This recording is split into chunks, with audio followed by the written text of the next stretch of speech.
ट्रेनमध्ये आहे ना सिंगल आयलंड 2.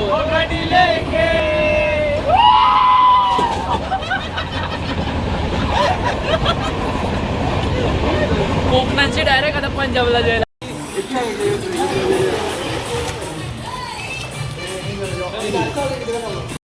हे बघा गोवामध्ये जर तुम्ही येत आहे थिविम स्टेशनला तर हे बघा हे तिकीट काउंटर आहे आणि तुम्हाला आता मी दाखवतो.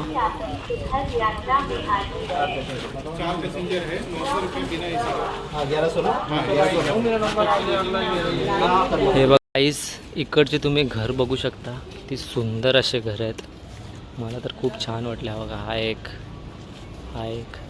हा तर खूप छान आहे. तो बघा हा एक खूप सुंदर असे इकडचे घर आहेत आणि उद्या असाच एरिया पण तुम्हाला मी दाखवण्यासाठी चाललो आहे. खूप सुंदर असा एरिया आहे.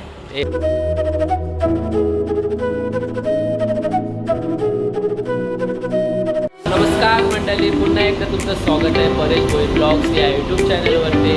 तर गाईज आज तारीख आहे 1 जून आणि आज आपण चाललो आहे ते म्हणजे गोव्याला. गोवा खूप दिवसापासून प्लॅन चालला होता की आम्ही गोव्याला जाणार, तर फायनली आज आपण चाललो आहे गोव्याला. आणि गोव्याला आज वेदर कसं आहे आणि हॉटेलचे वगैरे प्राईस, काजूचे प्राईस कसे असणार आहेत ते तुम्हाला या ब्लॉगमध्ये पाहायला भेटेल. तर काही 4 दिवसाचा ब्लॉग होणार आहे, म्हणजे 4 दिवस आपण चाललो आहे गोव्याला. ब्लॉग शेवटपर्यंत पहा आणि 4 दिवसाच्या ब्लॉगचा आनंद घ्या. आणि आपल्यासोबत बघा टोटल आम्ही 11 जण आहोत.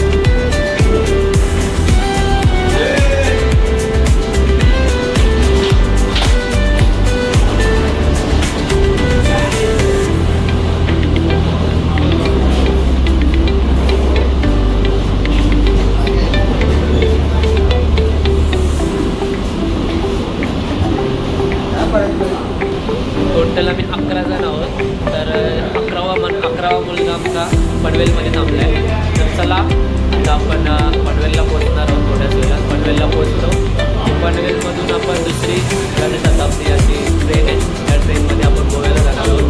तर चला ब्लॉग पूर्ण पहा, ब्लॉगचा आनंद घ्या.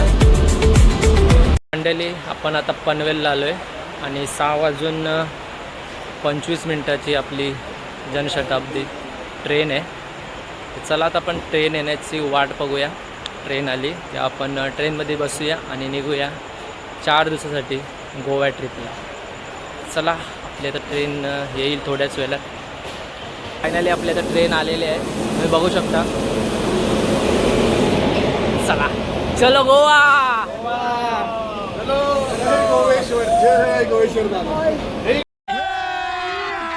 अभी मजा आएगा ना भिड़ो.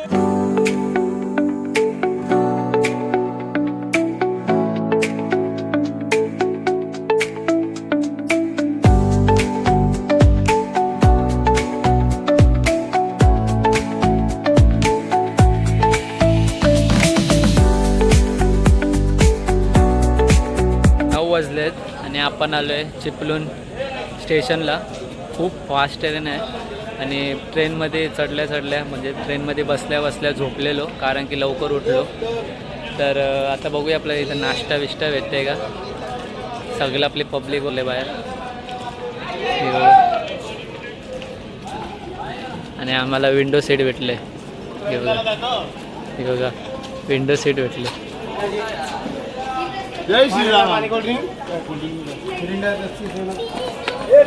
नाश्ता वगैरे काही नाही आहे कारण की भूक लागली आहे भरपूर. बघूया पुढच्या स्टेशनला. आता नेक्स्ट स्टेशन आहे रत्नागिरी आणि खूप फास्ट ट्रेन आहे. आम्हाला 7 तासामध्ये गोव्याला पोहोचवणार आहे, म्हणजे थिविम स्टेशनला.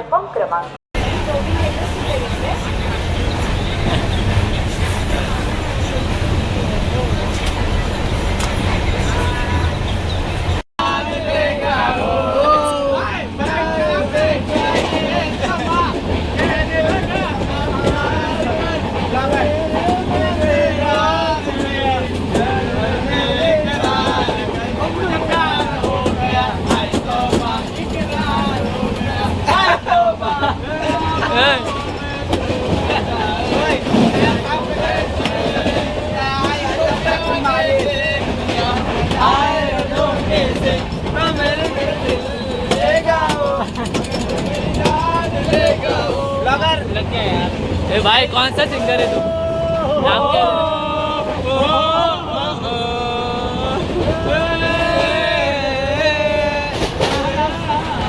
गाइस ट्रेन मध्ये आहे ना सिंगर आयला दोन.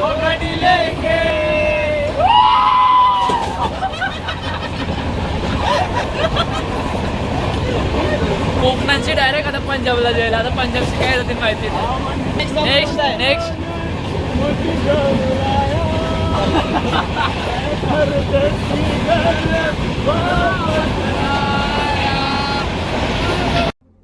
कौन है ये लोग?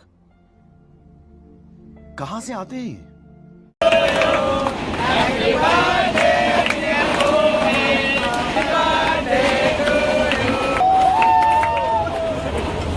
आपण 6 तासामध्ये फिल्म स्टेशनला पोचलोय. आपण पनवेलवरून 7 वाजता बसलेलो आणि 2 वाजता आपण फिल्म स्टेशनला आलो आहे. आणि आता पुढचा प्लॅन असा असणार आहे की आपण इकडून हॉटेलवर जाणार आहोत. हॉटेल खूप सुंदर बुक केलं आहे. हॉटेल तुम्हाला दाखवतो. तुम्हाला जर यायचं असेल तर याच हॉटेलमध्ये या. तर चला आता आपण इकडून टॅक्सी करूया. टॅक्सीचं वगैरे काय रेट आहे ते पण तुम्हाला मी दाखवतो. आणि आपलं हॉटेल इकडून 23 किलोमीटर लांब दाखवतो आहे. तर 23 किलोमीटरचे किती होतात, कसे होतात चार्जेस ते तुम्हाला मी या ब्लॉगमध्ये दाखवतो. ब्लॉग पहा. मंडळी 2 वर्षाआधी आलो होतो. एवढं काही डेव्हलप नव्हतं. खूप सुंदर असं डेव्हलप होत चाललं आहे फिल्म स्टेशन. वर बघा पार्किंग वगैरे केले आणि ट्रेन बघा. आणि खूप अशी आपल्या वाशी म्हणजे नवी मुंबईपेक्षा इकडे खूप अशी गरमी आहे. आणि एवढ्या गरमीमध्ये आम्ही चाललो आहे आपल्या हॉटेलवर. ते हे बघा गोवामध्ये जर तुम्ही येत आहे फिल्म स्टेशनला तर हे बघा हे तिकीट काउंटर आहे. आणि तुम्हाला तर मी दाखवतो.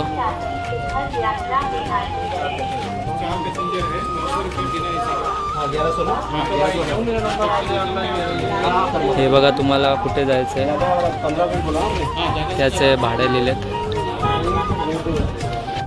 आम्ही फिल्म स्टेशनवरून पंडोलियमसाठी टॅक्सी बुक केलेत. तर आमच्याकडून 2900 घेतलेत AC. तर चला अर्धा तास लागेल बोलले. अर्ध्या तासामध्ये आपण जाऊया हॉटेलवर. आता तिकीटचं वगैरे दर तुम्हाला मी सांगितलं. जर येत आहे तर फिल्म स्टेशन इकडे माझ्या मागे आणि फिल्म स्टेशनच्या बाजूनेच तर खाली जायला रस्ता आहे. हे बघा माझ्या पाठीमागे लिहिले. तिकडे जाऊन तिकीट बुक करा. तिकडेच तिकीट बुक होतं. इकडे ओला उबर वगैरे काही चालत नाही. इकडे जाऊन तिकीट बुक करावं लागतं. त्यानंतर आपल्याला टॅक्सी भेटते. तर चला आता आपण जाऊया हॉटेलवर. आपली आता इको आलेली आहे. आता इकोमध्ये बसूया.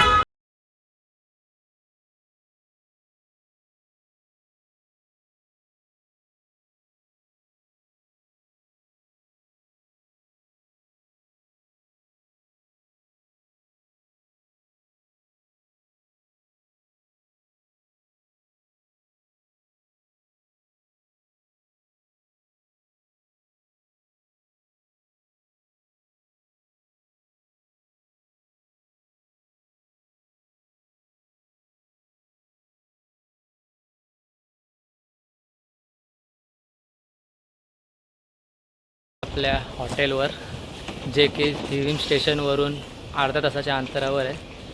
आता तुम्हाला हॉटेल दाखवतो.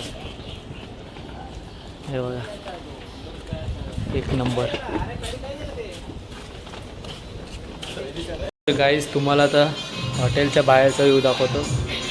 हे बघा स्विमिंग पूल आहे. एक नंबर. आता आपण फ्रेश वगैरे होऊया आणि थोडा वेळ स्विमिंग करूया. तुम्हाला आता आम्ही आमचा कॉटेज दाखवतो. खूप सुंदर असा कॉटेज आहे. हे बघा हा एक आहे, हा एक आहे आणि हा एक आहे. आता हा कॉटेज तुम्हाला मी आतमध्ये कसा आहे तो मी दाखवतो. कॉटेज आतमधून दाखवतो. हे बघा बेड आहे, AC आहे, TV आहे आणि अलमारी आहे. आता कॉटेज दाखवून झालं आहे आणि पाठीमागे ना ह्या कॉटेजच्या मागे खूप सुंदर असा स्विमिंग पूल आहे. तर आपण 1-2 तास जरा स्विमिंग करूया. ऊन कमी झाला की आपण आज बागा बीच आणि कलिंगूड बीच हे 2 बीच एक्सप्लोअर करणार आहोत. तिकडे जाणार आहोत रात्रीचा व्ह्यू बघण्यासाठी. हे बघा आमचे एक मेंबर पाण्यात उतरला. चला आता आपण पण थोडीफार स्विमिंग करूया. जलपरी जाएगा रे कभी जलपरी जा जलपरी जा रियल वाली जलपरी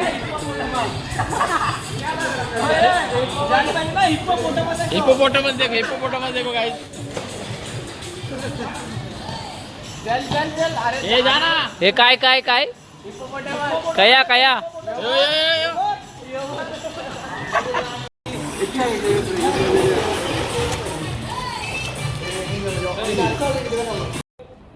चला मंडळी तुम्ही बघू शकता आता तयार झालोय आणि आता आपण चाललोय.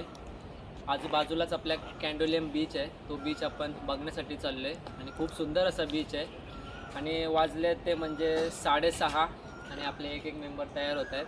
ते सगळे तयार झाले की जाऊया आणि बीच फिरून झालं की थोडाफार आपण नाश्ता करूया. आणि नाश्ता करून झाला की आजूबाजूला साईड सीन्स भरपूर आहेत ते सर्व करूया. आणि ते झालं की आपण रात्रीचं थोडंफार जेवण करूया. चला आता हे तयार कधी होतात बघूया आणि आपण निघूया बीचवर. ब्लॉग शेवटपर्यंत पहा. आईस इकडचे तुम्ही घर बघू शकता. ती सुंदर असे घर आहेत. मला तर खूप छान वाटलं. हा बघा हा तर खूप छान आहे. तो बघा हा एक खूप सुंदर असे इकडचे घर आहेत. आणि उद्या असाच एरिया आपण तुम्हाला मी दाखवण्यासाठी चाललो आहे. खूप सुंदर असा एरिया आहे. एरियाचं नाव नाही मला आठवत तर मी तुम्हाला उद्याच्या ब्लॉगमध्ये दाखवण्याचा खूप प्रयत्न करेन.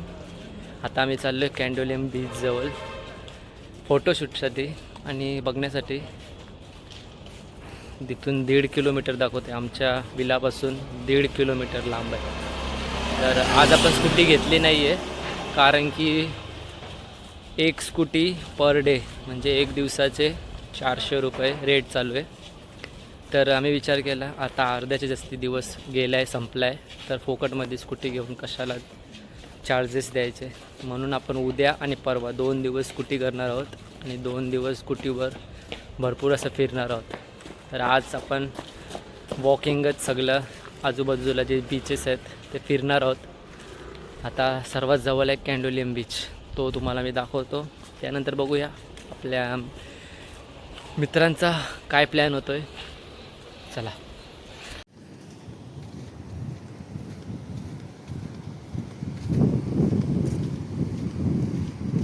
गाईस हा जो बीच आहे हा बीच खूप सुंदर असा बीच आहे.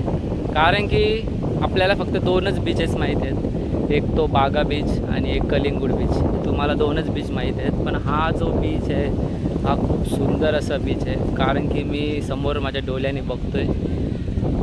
गर्दी पण नाही आहे आणि मस्त सायलेंट असं आहे आणि खूप सुंदर असा बीच आहे. तुम्ही कधी जर येत असाल तर कॅन्डोलियम बीच हा बीचवर नक्की या. तुम्हालासुद्धा हा बीच खूप आवडेल. खूप सुंदर असा बीच आहे. आता मी तुम्हाला हा बीच दाखवतो. हा बघा व्ह्यू बघू शकता तुम्ही मंडळी. खूप सुंदर असा व्ह्यू आहे.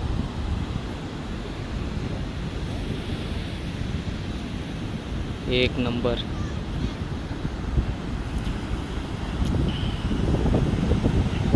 आणि परफेक्ट आम्ही सनसेटच्या टाईमला आलो आहे. सूर्य तर आपल्याला दिसत नाही आहे पण खूप सुंदर असा व्ह्यू झाला आहे. चला आता पण थोडा टाईम इकडे आपण फोटो वगैरे काढूया. थोडाफार फिरूया आणि त्यानंतर आपण थोडाफार नाश्ता करण्यासाठी जाऊया. कारण की 6 वाजलेत आणि आम्ही खूप स्विमिंग केली. खूप मजा येते. किती म्हणजे जवळजवळ 2 ते 3 वर्षांनी मी गोव्यामध्ये आले. तर जेवढं फिरता येईल जेवढं तुम्हाला दाखवता येईल तेवढं मी सर्व तुम्हाला दाखवेन. तुम्ही ब्लॉग पाहत राहा. आपण हॉटेलमध्ये आलो आहे आणि हॉटेलमध्ये आपण ऑर्डर केले छोलेपुरी. आणि हे बघा इकडं हे बघा उत्तप्पा.